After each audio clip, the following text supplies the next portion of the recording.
حضرت انس رضی اللہ تعالیٰ عنہ سے روایت ہے، انہوں نے نبی کریم صلی اللہ علیہ وسلم سے کہ جب نبی کریم صلی اللہ علیہ وسلم ہمیں ساتھ لے کر کہیں جہاد کے لیے تشریف لے جاتے تو فوراً ہی حملہ نہیں کرتے تھے، صبح ہوتی اور پھر آپ انتظار کرتے، اگر اذان کی آواز سن لیتے تو حملے کا ارادہ ترک کر دیتے، اور اگر اذان کی آواز نہ سنائی دیتی تو حملہ کرتے تھے۔ انس نے کہا کہ ہم خیبر کی طرف گئے اور رات کے وقت وہاں پہنچے۔ صبح کے وقت جب اذان کی آواز نہیں سنائی دی تو آپ اپنی سواری پر بیٹھ گئے اور میں ابو طلحہ کے پیچھے بیٹھ گیا۔ چلنے میں میرے قدم نبی صلی اللہ علیہ وسلم کے قدم مبارک سے چھو چھو جاتے تھے۔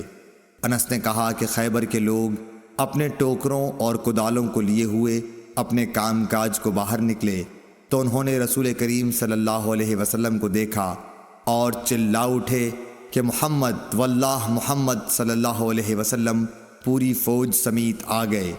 انس نے کہا کہ جب نبی صلی اللہ علیہ وسلم نے انہیں دیکھا تو آپ نے فرمایا، اللہ اکبر اللہ اکبر، خیبر پر خرابی آ گئی۔ بے شک جب ہم کسی قوم کے میدان میں اتر جائیں تو ڈرائے ہوئے لوگوں کی صبح بری ہوگی۔ صحیح بخاری حدیث نمبر 610۔